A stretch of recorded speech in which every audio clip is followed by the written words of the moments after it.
مسئلہ بیان کرتے ایک ساتھی نے سوال کیا کہ اگر کوئی بندہ اپنی بیوی کے ساتھ ہم بستری کرتا ہے اس وقت وہ اعوذ باللہ پڑھے، بسم اللہ پڑھے یا کوئی اور دعا پڑھے؟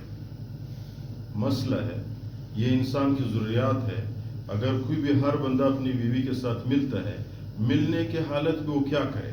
سنت طریقہ کیا ہے؟ مستحب طریقہ کیا ہے؟ یعنی ثواب والا طریقہ کیا ہے؟ پیغمبر علیہ الصلوۃ والسلام فرماتے ہیں، حضرت ابن عمر رضی اللہ تعالیٰ عنہ کی روایت ہے، فرماتے وَإِنْ أَحَدُكُمْ إِذَا أَتَى أَهْلَهُ، اگر آپ لوگوں میں سے کوئی بندہ اپنی بیوی کے پاس جاتا ہے تو فقال کیا کہے؟ بسم اللہ۔ پھر دوسری دعا بھی ہے، اللہم اجنبنی شیطان، یہ والا دعا بھی ہے کہ اللہ مجھے اور میرے اس بچے کو شیطان کی رفاقت سے بچائے۔ تو خلاصہ یہ ہوا اس آیت کی، اس روایت کی، کہ جو بھی بندہ اپنی بیوی کے ساتھ ملتا ہے، ہم بستری کرتا ہے، تو وہ پہلے بسم اللہ پڑھے، کیونکہ فرماتے ہیں کل امر ذی بال لم یبدأ فی بسم اللہ فہو اخطأ، جو بھی کام جس پہ بسم اللہ پہ شروع نہ کیا جائے وہ اخطا، وہ کمزور ہے۔ تو یعنی ہر کام جس کی شروع میں بسم اللہ پڑھا جائے تو وہ اس کام میں برکت ہو جاتی ہے۔